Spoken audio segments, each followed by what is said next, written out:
Okay, so for each question, I'm going to go through the method and hopefully some pitfalls, and for some question where the marks break down a little bit. Just up here, just to make you aware, this is a success rate for each question. So for example, the first one, we have an average score of 3.3 out of 4, which is 82.5%. So the green ones are the best ones, and obviously the red ones are the worst answered ones. So the first question was fairly well answered, but I'm going to go through every question anyway. Okay, so you can see where you've lost marks. So question number 1, we have to factorize a quadratic. So 3x squared minus 4x minus 4. Where this question went wrong was not part A. I'll go through it anyway, but part B was the issue. So for the first part, however you do this, you might do it in an inspection method like this.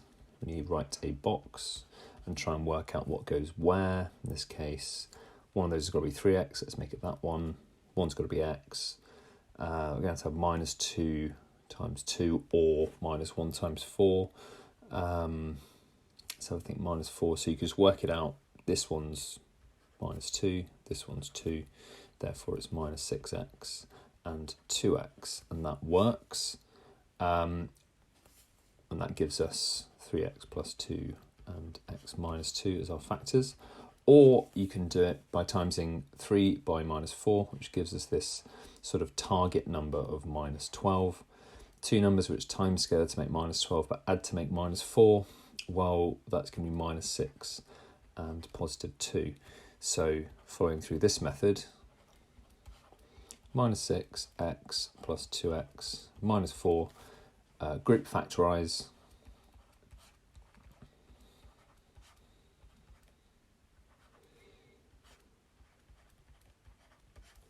Again, we get the same solution. So we get 3x plus 2 and we get x minus 2. So however you get there, whether it's an inspection method or whether it's a grouping method, that gets you the first part complete. And just to check,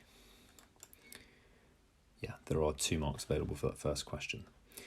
Okay, now considering you've done the hard work of factorising it, this part B threw a few of us because you wrote 3x squared minus 4x minus 4 is less than 0. So you have an inequality here, and some of you just missed the fact it was an inequality. Maybe it's the first question, maybe you're rushing, whatever. It's an inequality, so you've got to solve it as such. So it's 3x plus 2,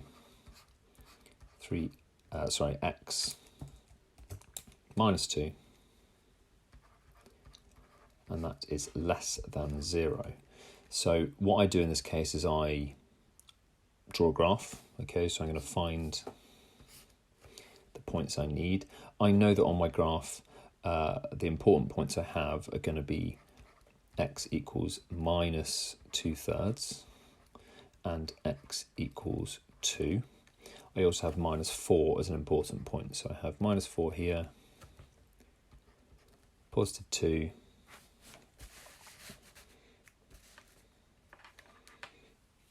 negative 2/3.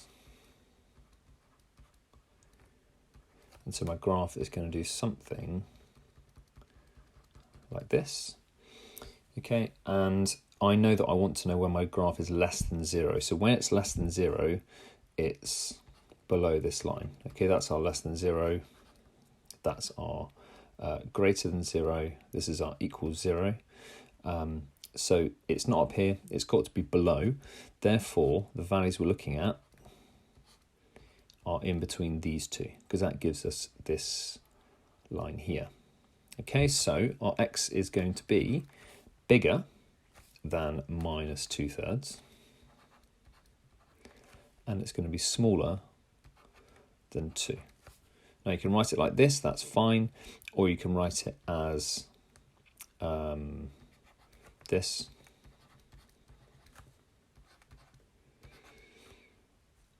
Either is fine.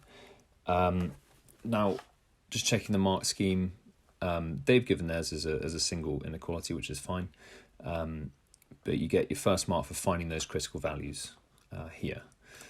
Now, just to be sort of critical of you, the people who got this question wrong, if you just solve this, okay, you end up with, I think in this case you end up in both cases like this. So this must be adjusted. You can't have two similar inequalities, okay? So that is not a correct answer. Your correct answer must be this one. Just draw the graph. That's my advice. Draw the graph and you won't go wrong. Okay, so question 1's done. Question 2. So question 2 was pretty well answered as well. About 5 out of 6 is an average score, so that's good. Now, for this type of question, we need to read it really, really carefully. A few of you fell down on the form that it required the answer in. So we had 4 and minus 7 as our first point, minus 6 and 11 as our second point. I always like to get a little sketch just to see where these points roughly are going to be, so I can get an impression of what this line is going to look like. So it's going to be something like this. This tells us straight away it's going to be a negative gradient. So you can use that as a kind of checkpoint as you go through. Okay, well, let's get on with it. So we want it eventually in the form ax plus by plus c equals 0. And the first thing it has to do is find the gradient. So the gradient is going to be 11 minus 7, and this equals minus 6 minus 4. Okay, so we get 18 over minus 10. Simplify this, it becomes minus 9/5. Okay, so that is our gradient, and that gets you your first mark. So that is your B1 here, minus 9/5. Okay, next thing to do is find out what our equation is. So I'm going to start with my y minus y1 method, brackets x minus x1. So choose either of the points. I don't think either's preferable, so I'll just choose the first one. So I have y minus 7 equals negative 9/5 x minus 4. Okay, so I have y plus 7, 9/5 x plus, because it's two negatives, 36 over 5. Okay, if I then subtract 7, I'm essentially subtracting 35/5. Hopefully we can see that 7 is 35/5. So I subtract that, I get y equals minus 9/5 x plus 1/5. And if I times through by 5, I get 5y minus 9x plus 1. Have a look up here. This is the form I want it in. So I'm going to move everything over. So I have 9x plus 5y minus 1 equals 0. Okay, so let's see how the marks break down for that. You get 1 mark for attempting to put it into y equals mx form, which is here, and then your final answer can be either 9x plus 5y minus 1, which is what I've got, or negative 5y, negative 9x plus 1. That's also fine. Okay, so there's your 3 marks for that question. Part B, I'm just going to clear some space. So for part B, we have our graph, which, if we remember correctly, was y equals minus 9/5 x plus 1/5. Okay, so it says find the area AOB. It crosses the x-axis at point A. 0 is the origin, and it crosses the y-axis at B. Okay, so we know that it crosses the y-axis at 1/5. Where is it across the x-axis? Well, if we set y to 0, we get 9/5 x equals 1/5. If I divide, or well, what I can do is go times by 5, which gives me 9x equals 1, divide by 9, and that gives me 1/9. So my A point is 1/9. So I have a triangle which has a width at the bottom of 1/9, a height of 1/5. So the area must equal a half of 1/9 times by 1/5. So 2 times 9 times 5 is going to be 90. So the area is 1/90. Okay, and that was 3 marks. Let's see how that breaks down. We have 1/9. Okay, so you get a mark for finding 1/9. You get a mark for finding 1/5, wherever it is, as long as it's seen. Okay, it could be on the diagram, that's fine. And then finally your calculation, 1/2 times 1/5 times 1/9. Okay.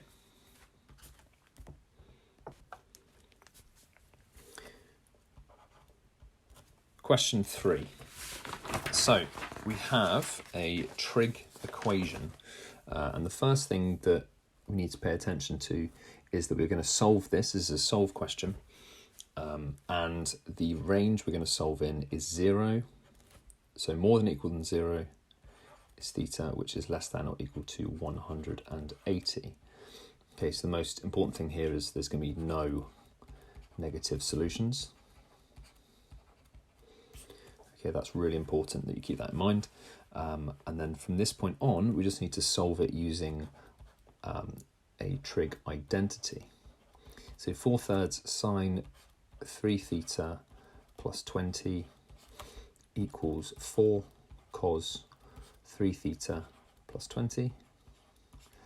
And we're going to use the identity that tan equals sine over cos. Okay, so tan theta is sine theta over cos theta. So if I divide by just cos, I end up with 4/3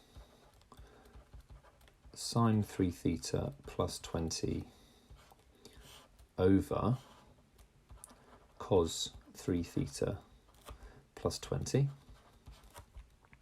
That equals 4. If I now divide by 4/3 and I change this left-hand side, I get tan 3 theta plus 20 equals 4 over 4/3. I get tan 3 theta plus 20 equals 1 over √3. Okay, so in terms of the mark scheme, we get a mark for getting to that point, just 1 mark, which seems stingy, but whatever.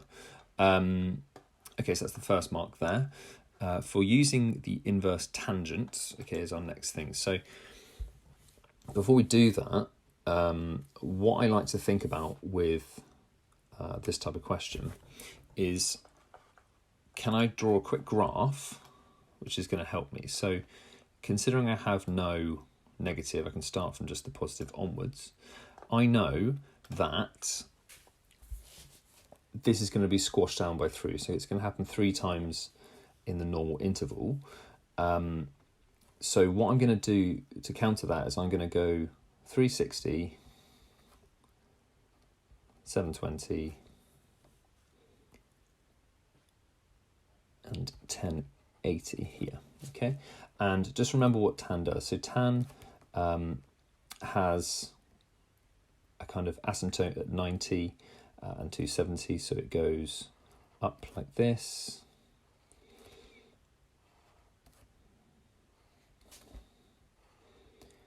Okay, it keeps going.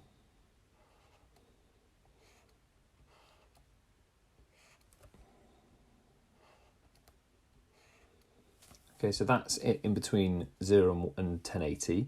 I'm also going to go on a little bit because I've got this plus 20. So I would just like to kind of have this bracket where I know where the solutions are going to come from.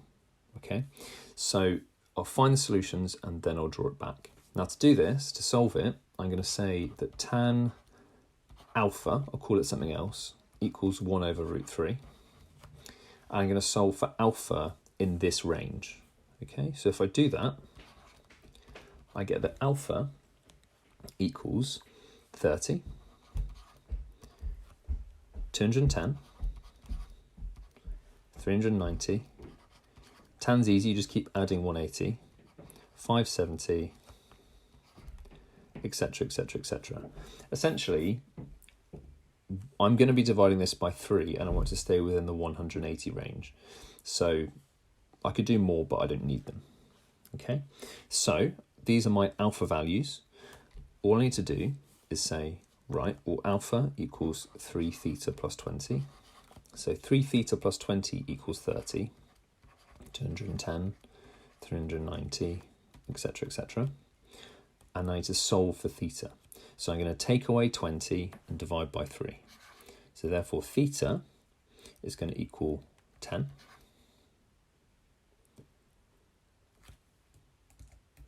I should say 10 over 3. Theta equals 10 over 3 because I take away 20, divide by 3.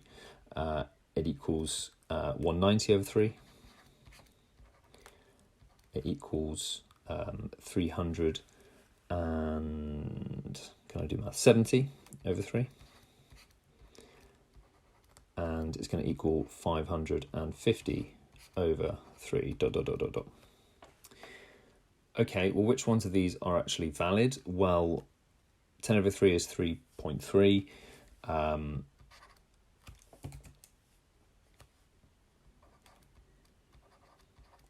190 over 3 is 63.3.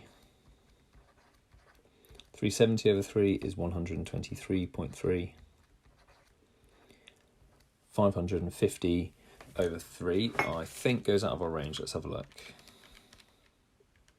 Yeah, so that is 183.3. So that one we discount, so we get rid of that solution. Okay, to one decimal place, our 3 solutions are 3.3, 63.3, 123.3. Okay, so essentially what we did is we found all these solutions and then we took away 20, divided by 3 and saw which ones fit in the 0 to 180 range.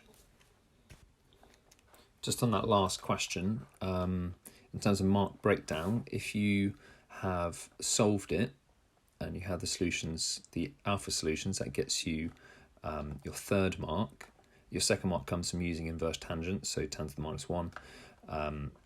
Subtracting by 20 divided by 3 gives you your 4th mark, and then 1, 2, 3, 4, that should be 5 there. Your 5th mark is writing out your theta values, and then your final mark is writing out your 3 correct values to one decimal place. Okay, let's move on. So question 4, we have a log question. So log 11, 2x minus 1, 1 minus log 11x plus 4. Okay. Now, straight away, I can tell from this question that it's going to be a laws of log question because it doesn't say it, but it implies you're going to need to solve it. Okay, so find the value of x. We are going to be solving this. So what I'm going to do, because they've got the same base number, they're both log to the base 11, I'm going to combine these two on this side. So we have log 11 2x minus 1 plus log base 11 x plus 4, and that equals 1. Now, when I have logs, because of my laws of logs, which you need to remember, if I have 2 of the same base and I add them, that means I can combine them into a single log term where I am multiplying them together. So 2x minus 1 multiplied by x plus 4, and that all equals 1. Now remember If this is a subtract in here, if it was a negative, then I would do 2x minus 1 divided by x plus 4. Now, the thing to remember about logs, I always keep this in my head when I do them, is that this part on the left-hand side is the exponent. So the exponent is 1. So 11 to the power of 1 equals 2x minus 1 times x plus 4. 2x minus 1 multiplied by x plus 4 equals 11 to the power of 1, if you see what I mean. So that is the exponent, that's the power, sorry, is 1, so it's 2x minus 1 times this equals 11 to the power of 1. Okay, clearly I don't need to write that 1 in there. And now all I do is I just solve it. So I expand this out, plus 7x, minus 4 equals 11. Subtract the 11, set it to 0, and solve it. Whatever method you use to solve, you should get to 2x minus 3x plus 5. Therefore, when I solve it, I get x equals 3 over 2, and I get x equals minus 5.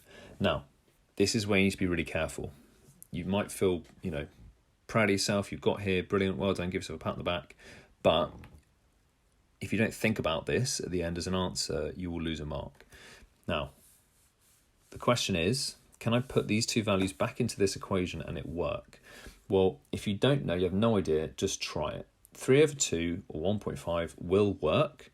Okay, that's absolutely fine, because in this case you've got 3 minus 1, so 2. In this case you've got, that's going to be 5.5. If I put minus 5 in here, I'm going to have minus 1. In this case I'm going to have minus 11. Now you cannot have a log of a negative number, so this is not a solution. Minus 5 does not work. And you must make that clear. You must make it clear that you are discounting minus 5 as a solution. 3 over 2 is your only proper solution. So if you have a look, we have laws of logs. Our marks go like this. We rewrite it, 1 mark. We expand it and solve it. That's 2, 3, and 4. Okay. We have to find, so these 2 marks here, if you find that x equals 3 over 2, great, that's your mark. But if you've written x equals minus 5 as well, you do not get the 6th mark. Okay, so you must write that it is not a solution and make that clear. If you're in doubt, just chuck them back in and see if they work. You'll get an error on your calculator, and that should be a big clue. Okay, question 5. So question 5 was fairly well answered, but we need to make sure we know both methods of doing this. There are 3 possible methods of doing this. Now, depending on who you've been taught by, you would know different ways of doing it. But the mark scheme, if you have a look, says you can use comparing coefficients, box method, or polynomial division. So I'll just go through box method and polynomial division to make sure we get to the right answer. So if we do polynomial division to start with, so we have 2x cubed minus x squared minus 22x minus 24. And we are told that x plus 2 is a factor. I'm not sure why I've done that horrible line there. Let's get rid of that. So the first thing to do is to divide through by x. So if you divide through by x, we're going to get 2x squared, which we can write up here. Times back through, we get 2x squared times x, which is 2x cubed. Times by 2 is 4x squared. Now we're going to subtract these. So if I subtract this one, I get my 0 here. I end up with minus 5x squared here. Okay, divide 5x squared through by x, I get negative 5. Okay, so negative 5 times by 5 gives me minus 5x squared, and I also have minus 10x. Okay, let's change these signs again. And it was 0 here. 22x, minus 22x plus 10x gives me minus 12x. Divide 12x by x, I get minus 12. Times that back through, minus 12x, minus 24. I see that if I subtract these two, I get 0, and I've got my 24 there, so there is no remainder. Okay, so I end up with x plus 2 brackets 2x squared minus 5x minus 12. Now, if some idiots taught you box method, like Mr. Whitworth, then he would have told you that this method's much better. But he's obviously wrong. So 2x cubed here is our first term. We put x plus 2 here, and we work out what needs to go here. So we need to put 2x squared here. We then times this through, 4x squared. How many x squared do we need? We need minus 1, so this one must be minus 5x. Times these two together, minus 10x. How many x do I need? Minus 22. This one must therefore be minus 12. So this must be minus 12. Does this add to, or does it become minus 24? Yes, it does. Okay, so we're there. What a terrible method. So we have x plus 2 brackets 2x squared minus 5x minus 12 on both sides. And now all we need to do is fully factorize it. So let's take the 2x squared minus 5x minus 12 times 2 by minus 12, we get minus 24. Two numbers which times together to make minus 24, but add together to make minus 5. Well, it's going to be minus 8 and 3. So we write 2x squared minus 8x plus 3x minus 12. Factorising groups.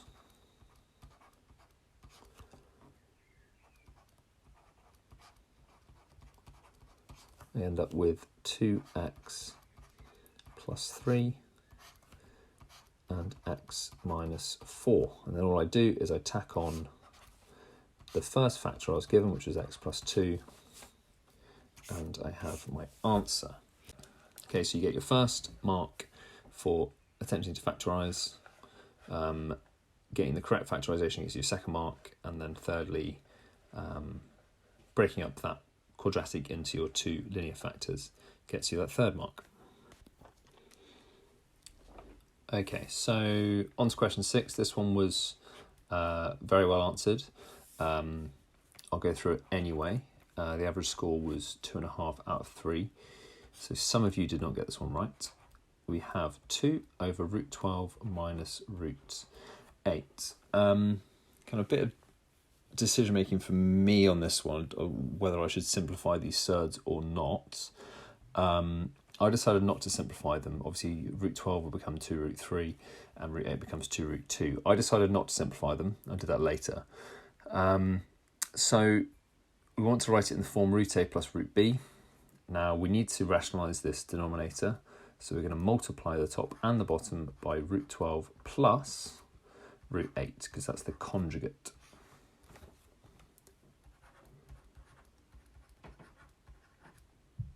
Okay, just to make sure you get them absolutely right, work them out individually. So I'm just going to put root 12 plus root 8 times by root 12 minus root 8 down here.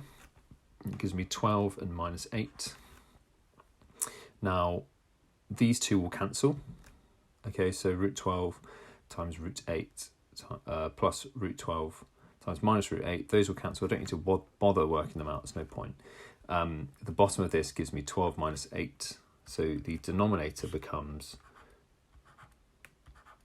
4. The top, okay, I get root 12, so this becomes 2 root 12. Root 8 times 2, 2 root 8. So I'm going to do 2 root 12 plus 2 root 8.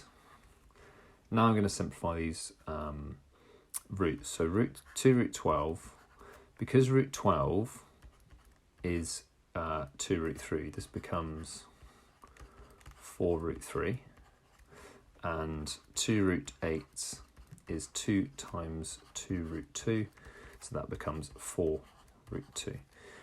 Okay, so this becomes, as a numerator, 4 root 3 plus 4 root 2, all divided by 4. 4's cancel, so I end up with root 3 plus root 2. Okay, let's just look at the mark scheme for this part.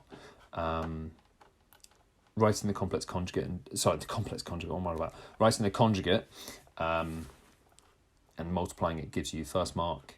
For getting 12 minus 8, so the denominator gets you second mark, and then simplifying as a final mark here. Okay?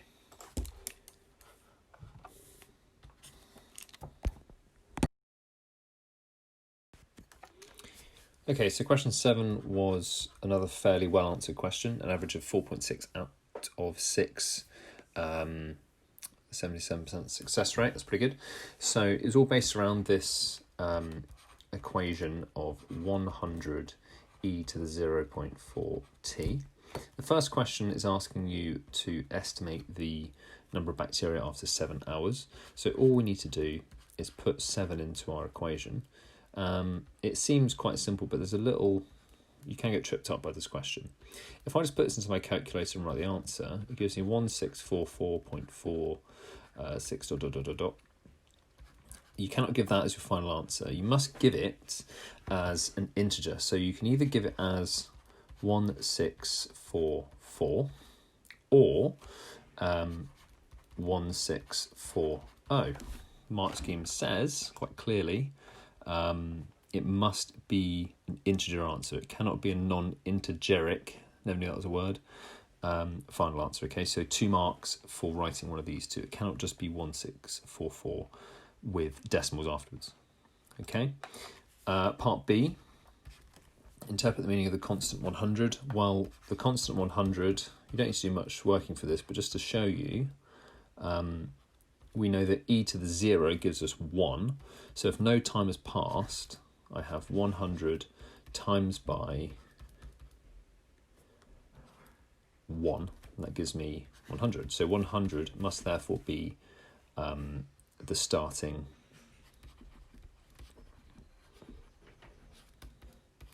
number. Okay, we started with 100 bacteria and they've grown according to e to the 0.4 to the power of t. 0.4t, sorry. Okay, I think most of you got those first two right, which is good. After how many whole hours does the population of bacteria first exceed 1 million? Okay, so let's write it slightly different. Let's write 1 million. And we want to be above 1 million. So 100 times e to the 0.4t must be greater than 1 million. Okay, so to solve this, we divide through by 100, which gives us 10,000, equals e to the 0.4t. Now at this point, you need to think about your luns. Okay, so if I do ln of e, so if I ln both sides, ln of e to the 0.4t, hopefully remembered that if I ln e, essentially these two are opposite operations. So by doing this, I end up with just 0.4t. On this side I have ln of 10,000, and all I need to do is divide that by 0.4. So I end up with an answer of 23.02 something. And this is where you need to be careful. It says, after how many whole hours, why can't I underline? Whatever. After how many whole hours does it exceed 1 million? Well, it can't be 23 because we're just over 23. So it must be after 24 whole hours. Okay, so you've got to make sure you have that. That's going to be a third mark. On our mark scheme, we have those points there. Okay, so stating this is an inequality gets you 1 mark. Solving it using Lund's gives you this mark. And then writing 24 hours gets you that third mark. You can't write 24.0, and you definitely cannot write 23.02. So 3 marks for guessing to 24 hours.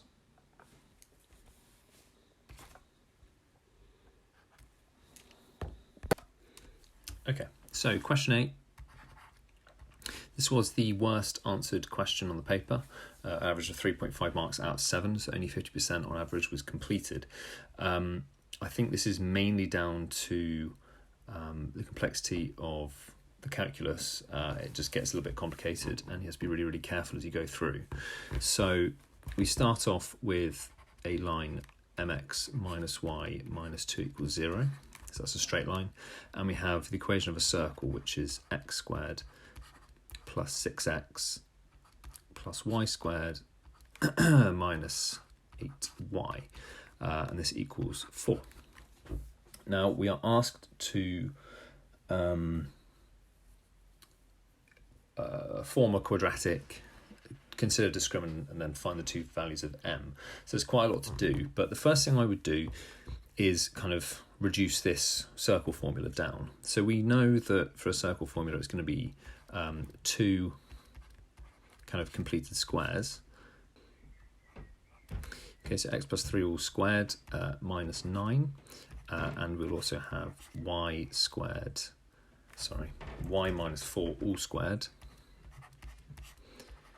subtract 16, and that equals 4.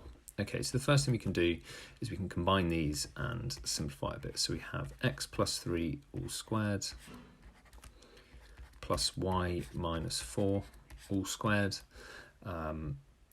So 16 plus 9 is 25 plus 4, so 29. Then what we can do is we can think about this equation here. If we rearrange this one into y equals mx plus c form, so we have y equals mx minus 2. Okay, if we then put this y value into this equation here, we're going to have x plus 3 all squared plus mx minus 2 minus 4 all squared equals 29. If I simplify this, I get mx minus 6 all squared and x plus 3 all squared. That equals 29. Okay, next thing to do is expand everything out. So we're going to have x squared plus 6x plus 9. We're going to have m squared x squared minus 12mx plus 36, and that equals 29. The next thing to do is to group this up into the x terms. Okay, so how many x squared have we got? Well, we've got 1 plus m squared. So we can write 1 plus m squared. That's our x squared coefficient. My x coefficient is 6 minus 12m. Finally, my number coefficient, I'm going to set this equal to 0. So my number is going to be 9 plus 36, which is 45, minus 29, which gives me 16. Okay, so I've got a quadratic here. Coefficient of x squared is 1 plus m squared. Coefficient of x is 6 minus 12m. So then it says by considering the discriminant, find the 2 possible values of m. Okay, well, I'm going to make myself a bit more space in a moment, but I'm just going to rewrite this here. So 1 plus m squared, that's my a part. 6 minus 12m is my b part, and my c part is 16. Okay, I'm just going to get rid of the rest of this, so I've got space.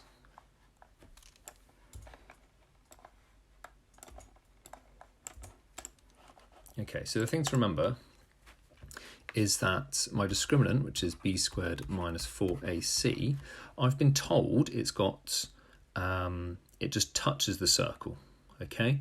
So if it touches the circle, that means it's only got one solution, okay? So it's got equal roots. Now, if a discriminant's got equal roots, we set it equal to 0. Okay, remember if it's got no roots, it's going to be less than 0. If it's got 2 roots, it's going to be more than 0. But if it is 0, then that means it's got equal roots, or one root. Okay, so all we need to do is take our values for a, b, and c and put them into our discriminant. So we have 6 minus 12m squared minus 4 times 1 plus m squared times by 16, and that equals 0. Okay, well, if I expand this all out, I'm going to get 36 minus 144m plus 144m squared. 4 times 16 is 64, so I have negative 64 plus negative m. I'll get rid of the plus actually. So minus 64 m squared. Okay, if I tidy this all up together, I end up with 80 m squared, subtract 144 m,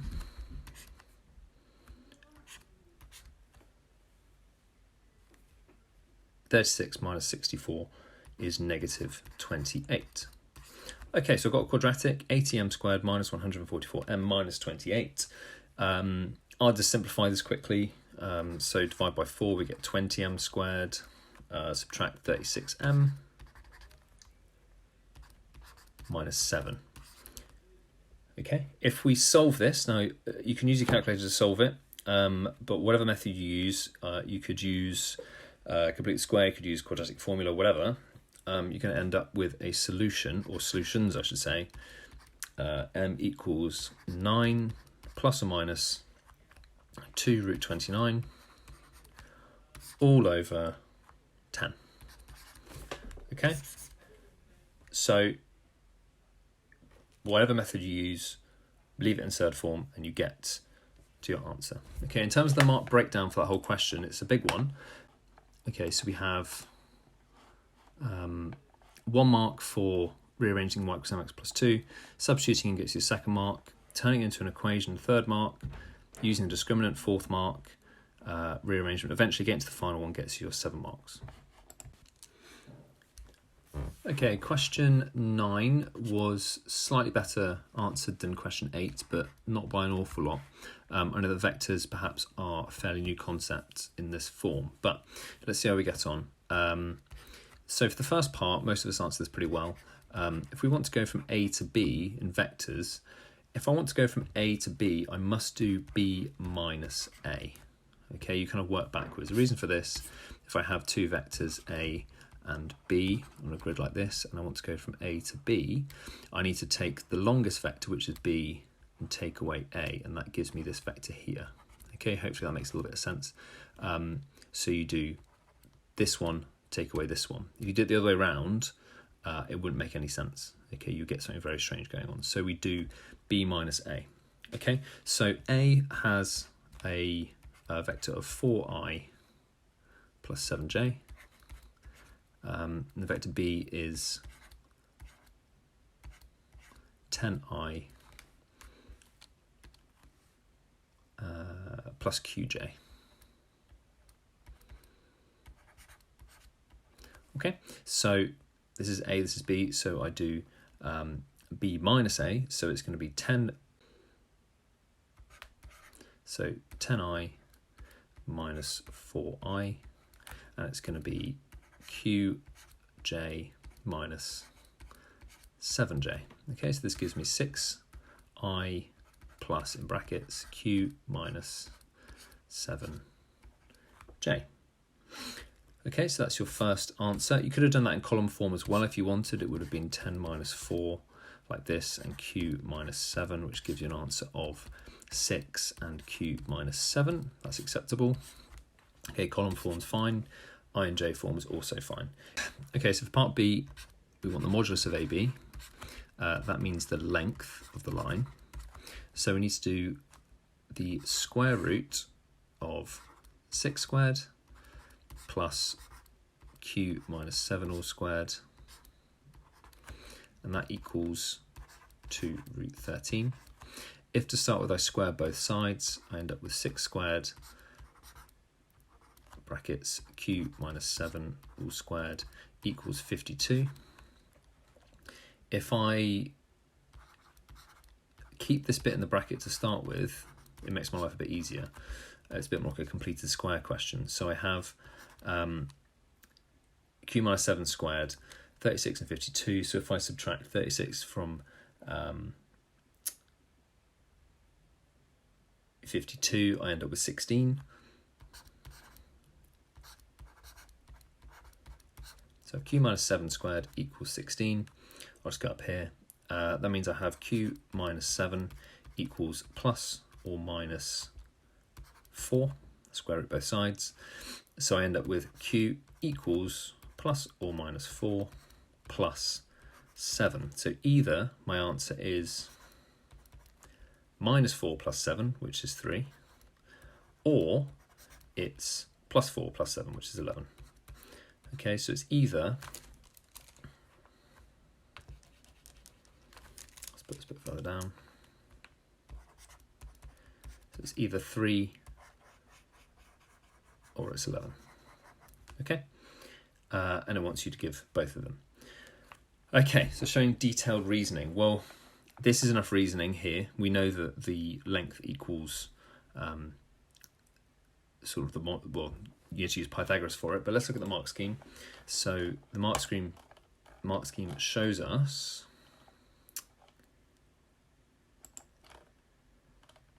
that we have, what is wrong with my computer? There we go. Okay, so first one, showing that you subtracted b from a gets you the first mark, and then writing your fully simplified answer. Column method is also acceptable. Second question, interpreting that the length means 2 root 13, okay, using Pythagoras, getting into either quadratic or complete the square, and then getting to a final answer. So if you've used complete the square on the left hand side, we have it here. If you've factorized it, you can get it here. Or if you used quadratic formula, which is perfectly acceptable, you have this method. But in both cases, you end up with 11 and 3. Okay. Okay, good. So question 10. We have a binomial expansion. So we have 2 plus px to the power of 9. We want to find the first 4 terms. Okay, so the first thing we need to remember when we're doing this is our combinations. So we always need to start off with our 9c0 in this case. A few of you have got to do this. So it's going to be 9c0, our first term, to the power of 9. But actually what I'll do is I'll write out generally first. So it's going to be 9c0, a to the 9, plus 9c1, a to the 8, b to the 1, plus 9c2, a to the 7, b squared, plus 9c3, a to the power of 6, b to the power of 3. Okay, so 1, 2, 3, 4, they're the first 4 terms.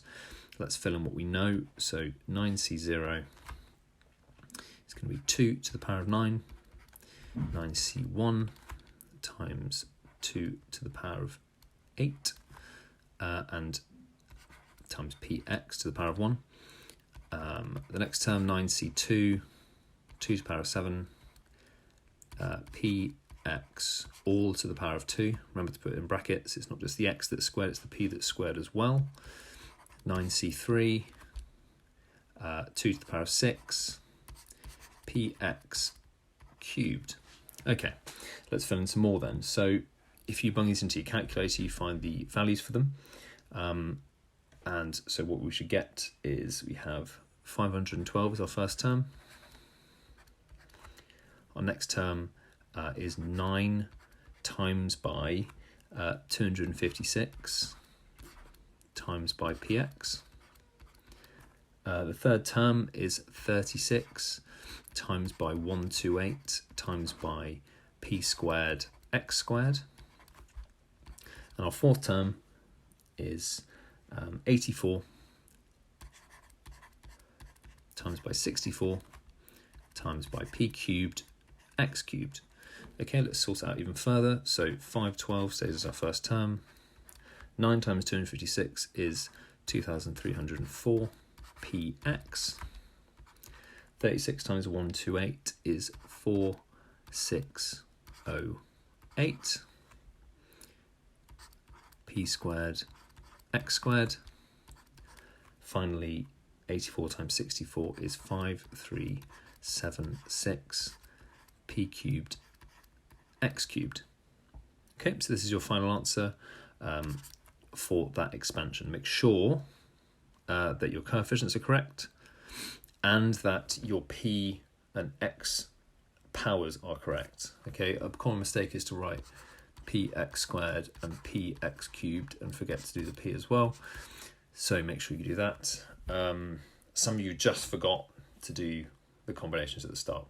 Okay, 9C0, 9C1, 9C2, etc., etc. Okay, so some of you just forgot that in the first place. Okay, so for part B, we're asked to find the value of p, given that the coefficient of the x cubed term is minus 84. So minus 84 equals the coefficient of the x cubed term, which is 5376 p cubed. Okay, it's this bit here.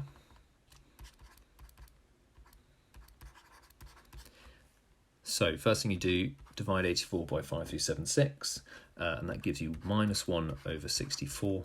That equals p cubed. If we square root both sides, we find that p therefore equals negative 1/4.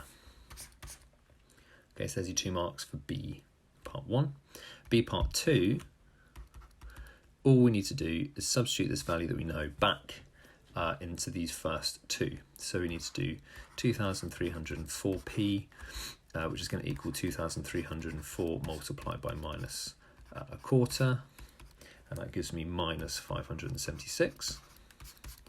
Then I need to do 4,608 times p squared, which is 4608, multiplied by 1 over 16. That gives me positive 288. So yeah, I think most of you got the hang of that one. Just look at the mark scheme on that. We have first mark, up here, using your correct expansion with your coefficients. Next step of substituting in your 2.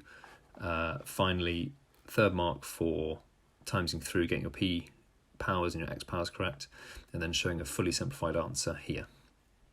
Okay, part B, you get 1 mark for writing the equation here, and then 1 for correctly solving, and then B part 2, finding those 2 values from the coefficient terms. Okay, so variance question. This one was one of the best answered actually in the whole mock, so well done. This question, it requires you to draw a diagram, I think, yourself, and that's what I have done.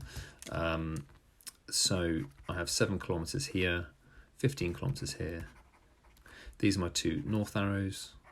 The information we're given is that we're on a bearing of 41 between boat R, from P to R is a bearing of 41. So I know that this angle here must be 41. The other thing I know is that the bearing to Q from P is 327. Okay, so I know that this angle here, all the way around, is 327. And that makes this angle here 33. So what I know straight away is that I've got an angle here at the bottom, which is 74 degrees. Okay, so if I was to sketch my triangle again, not a great sketch. I'll tell you what, I'll try that all over again. If I draw my triangle again here, I have an angle here of 74, 15 kilometers here, 7 kilometers here, and then I have these unknown angles and this unknown length. Okay, so we're kind of set up to start this question now. So the first part is to find the distance between Q and R. So we'll call this distance x here. We want to find this distance here. And hopefully you can see this is a cosine rule question. So if we start with a squared equals b squared plus c squared minus 2bc cos a. Fill in what you know. So we know that b squared, it doesn't actually matter which ones you choose, but we'll go 7 squared plus 15 squared minus 2 times 7 times 15 multiplied by cos 74. Okay, so when we work this out on your calculator, you come to an answer and then square root it, and you should get the answer of 14.7 kilometers. Okay, so this one here we've worked out is 14.7, and that looks about right. It's between 7 and 15. That seems pretty good. Okay, so just eyeball it to see that you agree. Okay, part B, we want to find the bearing from R to Q. No, sorry, of R from Q. So we want to find this bearing here. Okay, so to find that bearing, we are going to need to find this angle here, which I'll call theta. And to do that, we're going to use the sine rule. So we know that we've got a couple of pairs. We've got an angle on an opposite side here. We've got an angle on an opposite side here. So we're going to go for sine theta over 15 equals sine 74 over 14.7. Okay, so the first thing to do, multiply by 15. So we have sine theta equals 15 sine 74 over 14.7. Inverse sine gives us a value of 78.77. Got ahead of myself there. So this value in here is 78.77. Now, what we need to think about is that this whole angle here, so this whole angle here, plus 33 must equal 180. So to work out the angle above it, we need to do, well, what I wrote was 180 equals, I've called it y, this little angle here, the bearing. So y plus 78.77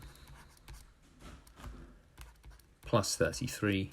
So add these two together, take them away from 180, and you get a y value of 68.2. Okay, so the bearing therefore must be 068. Okay, so if I glossed over that a bit, sorry, these two north arrows, as we know, are parallel. So I've used the co-interior angle rule that this angle here must add with this angle to make 180. Okay, but you can work this through a number of ways. Either way, use sine rule to get the 78.77, and then use a bit of angle reasoning to find 68 degrees. Okay, in terms of mark scheme, 11a, showing that it's 74 gets you 1 mark. Using the cosine rule correctly and getting down to 14.7 kilometers gets you the 5 marks. Second part, sine rule, 1 mark for just showing the sine rule, another mark for putting it in correctly. Third mark for finding 78.7, then working it through is 2 extra marks to get to the final answer of 68 degrees. Okay, make sure it is 0.68, don't put 0.68, 0.68.2, just have it as integers for a bearing. Okay, question 12 was not particularly well answered, an average of 7 marks out of 11, so quite a few drop marks in this question. There is a lot to kind of take in on this question to start with. What I did was I drew a little sketch cuboid to start with, just to get my head around it. We're told that the base lengths are are x, and the height is h. Okay, so it has no lid, so it's an open top. It's 1600 centimeters cubed of glass, centimeters squared of glass, and known as wasted. Okay, so the first thing I would do is to find an expression for the surface area. So the surface area is going to be, the base of it is going to be x squared, and each side is going to be xh. Now there's 4 sides of xh and just one of x squared, so 1600 is going to equal x squared plus 4xh. Okay, the next thing to think about is that the volume is quite straightforward. The volume is going to be x squared times the height, so it's going to be x squared h. Then asks you to find an equation for the volume. So you've got the surface area here, and you've got the volume. So all you need to do is combine them. Now, the best way of doing this is to take the surface area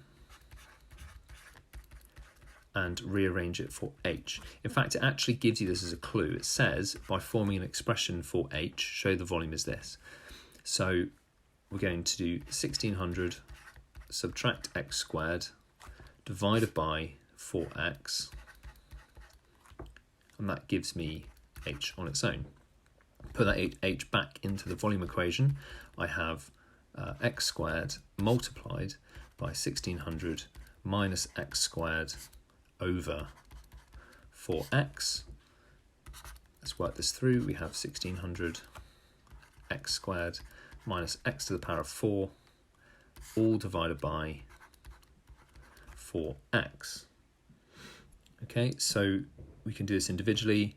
The top left term is going to become 400x, and the top right is going to become 1/4 x to the power of 3. Okay, so I get rid of that 4, turn that into 400. This x reduces that 1 and that power to 3. Okay, so that is your first 5 marks. In terms of how that breaks down, let's have a little look. So stating or implying that the base is x squared gets you 1 mark. Finding the total surface area gets you 2 marks. Then rearranging for h gives you the 3rd mark. Substituting in 4th mark, and the answer being correct gets you the 5th mark. Okay, so that's part A. Given that x can vary, use differentiation to find the maximum and minimum value of the volume. Okay, well let's start, let's do it down here, have b here. Okay, so let's start with the equation for volume. So the equation for volume is 400x subtract 1/4 x cubed. We're going to differentiate this with respect to x. So we have 400 subtract 3/4 x squared. So that's the correct differentiation. We're then told we want to find the maximum minimum value. So to do that, remember you need to set this equal to 0. So we end up with 3/4 x squared equals 400. So times by 4, divide by 3, x squared equals 1600 over 3. Okay, so we get an x value of plus or minus 40√3 over 3. And we take this to find the maximum minimum value. So we put this into our volume equation, and we find that we get a volume max, or Vmax, of 6158.4. So let's just have a think about, let's just see what it says on the mark scheme in terms of how that breaks down. So we put it in, and it's allowing any answer which rounds to 6160. Okay, so if your answer rounds to 6160, you've got it correct. Okay, we can't use the negative value here. If you think about this, we can't have a negative length. So we can't use minus 40 root 3 over 3. It's got to be the positive value. Okay, so we've done that. I'm going to clear some space for part C. In terms of the mark breakdown for part B, correctly differentiating gets you 1 mark. Solving it, setting it equal to 0 gives you the 2nd mark. Finding the correct solution, 3rd mark, and then putting it back in and finding an answer which rounds to 6,160 gets you the 4th mark. Okay, so part C, we have, we want to justify that it's a maximum. So to do this, we have to test it by differentiating again. So we're going to find the d2v by dx squared. Okay, and if we do this, 400 goes to nothing. We have 3/4 times 2, which is 6 over 4, which is minus 3 over 2. So we have minus 3 over 2x. And now what we do is we put our value in. We don't even really need to work it out because we know that it's a negative times a positive. But we do get minus 20 root 3. Now, because this is negative, that means that we must have a maximum. Now you must put some sort of justification in that because it's negative, it gives you a maximum. The mark scheme says differentiate it to get minus 3x over 2. Perfect, that's the first mark. Substitute it in and show that it's less than 0, and then justify that it's a maximum value. Okay, question 13. Question 13 was fairly well answered. 7.7 out of 11 total marks. There were a few sort of pitfalls to it and a few kind of predictable mistakes that you made. But if we start off, let's just have a little think about the graph to start with. So, okay, so here is my graph roughly drawn. So it is y equals minus x cubed plus 2x squared plus 8x. Now the nice thing is there's no number at the end here, so we can take out a factor straight away. So we know if we factorize this, take out an x. Actually, I'll just go back a step. Let's set this equal to 0.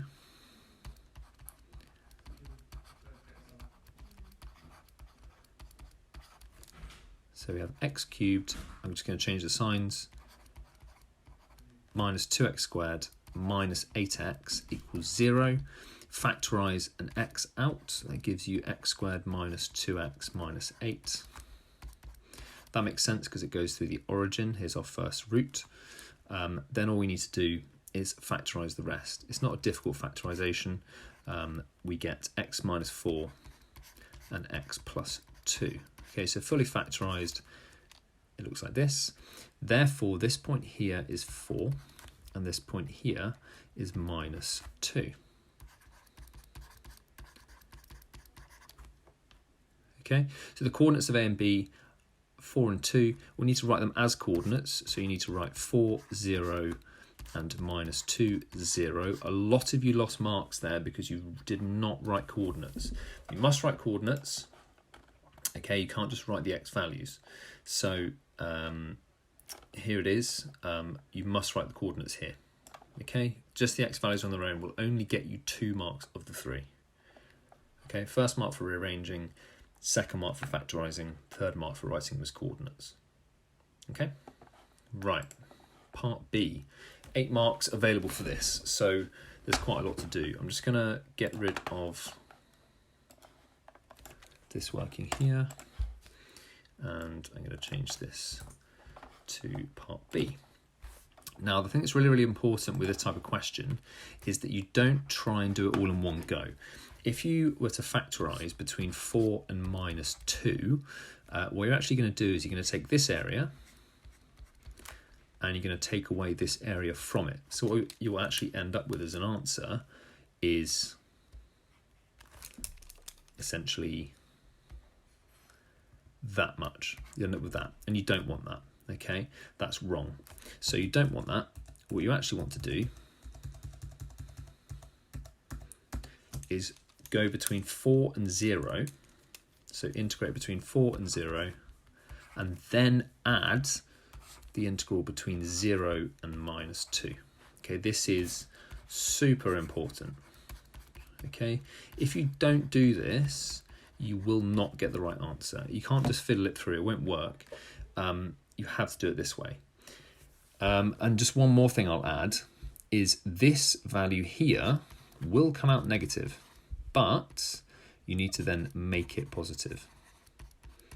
These are areas we're looking at. So if you get a negative value that doesn't mean anything, you can't get a negative area. Okay, that's enough kind of warning. That's the biggest pitfall of this question. After that, it's actually not too difficult. So what we should be doing is integrating between 4 and 0 of minus x cubed plus 2x squared plus 8x, and then adding between 0 and minus 2 of the same. But put this all big in a modular sign because remember these are areas. Okay, so you'll get marks for correctly integrating this. So you need to show that you can integrate. You can't just bung this into your calculator and expect to get marks for it. It doesn't work like that. Okay, we need to see that you can actually do this method. Yes, by all means put it into your calculator, but make sure you can integrate it first. So we need x to the power of 4 over 4, add 2/3 x to the power of 3 plus 4x squared. You do not need a c, remember, because this is finding an area, it's finding a definite integral, so you don't need to add the c. Okay, and this goes between 4 and 0. We're then going to add exactly the same thing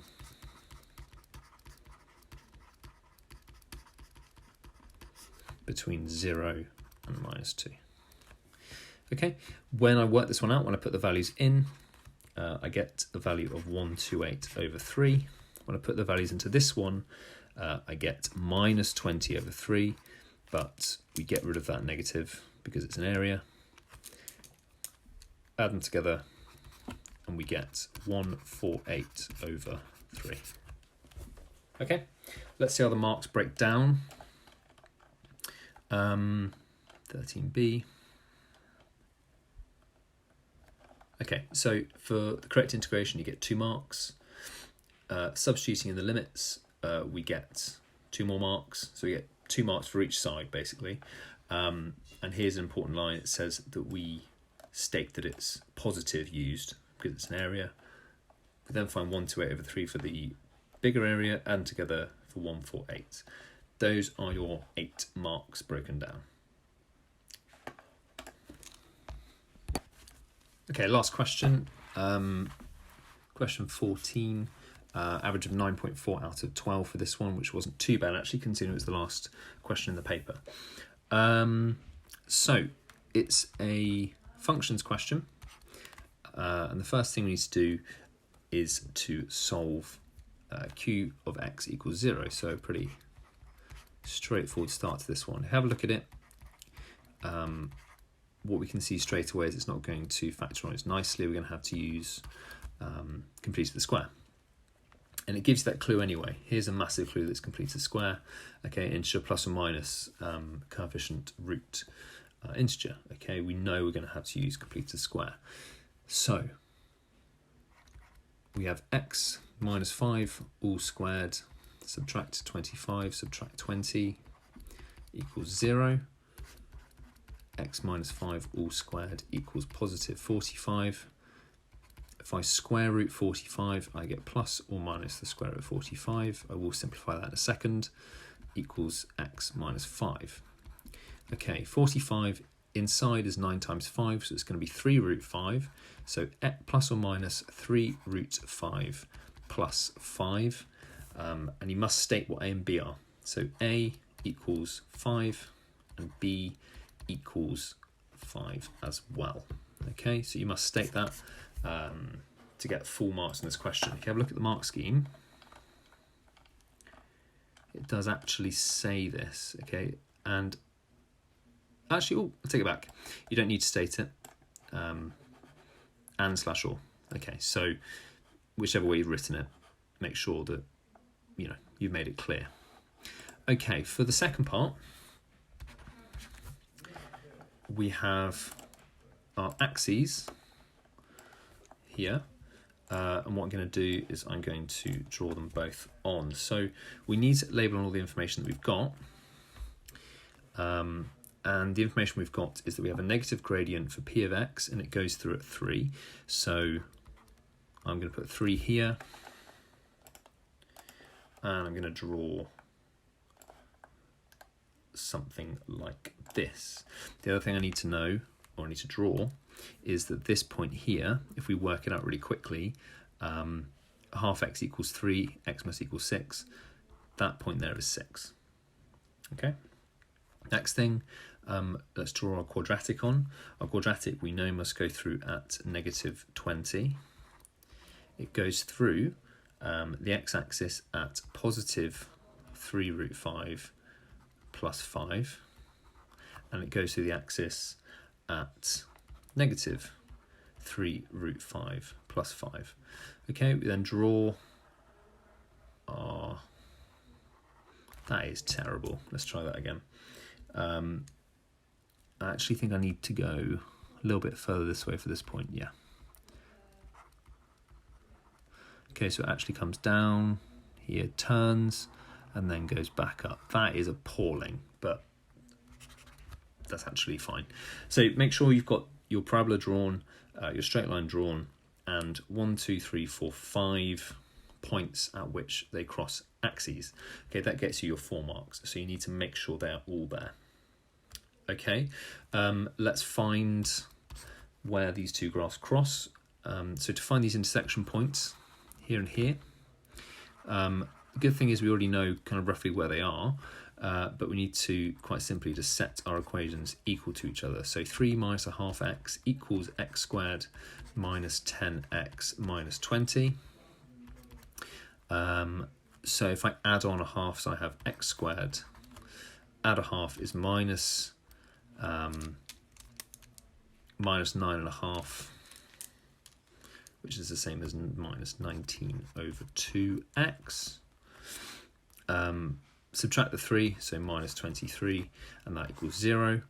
So what I would do now is this is horrible, so I'll times through by 2, so I have 2x squared minus 19x minus 46, and I would just bung this into your calculator. That's what I'd do. No need to try and do it manually, you're going to have a pretty bad time. So put it in and you'll find solutions are x is 23 over 2, positive 23 over 2, and x is negative 11 over 4. Okay, the corresponding y values for these, if you put them into, I'll put them into p of x, that makes your life easier. It's 23 over 2, and y is minus 2, minus 11 over 4, and y is 4. Okay, so they're your two coordinates. Okay, and that gives you your 4 marks. So for part D, the last bit, set of values for x for which p of x is less than q of x. Remember that the straight line is p of x, the parabola is q of x. So where is q of x above it?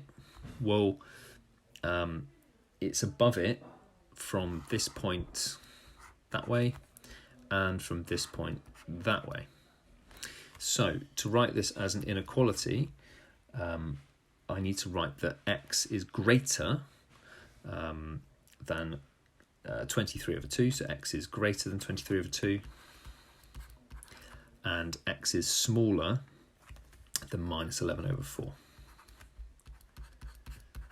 Okay, and if you want, you can write this together. That's perfectly acceptable. So you could write, whichever way you want to write it, you could write x is smaller than minus 11 over 4 and bigger than 23 over 2. Either way is fine. Okay, but for this one, just look at the graph and see where the q of x line is above the p of x line. Right, that's it. I know it's been a long video. Hopefully you've kind of got something out of that in terms of correcting where you went wrong.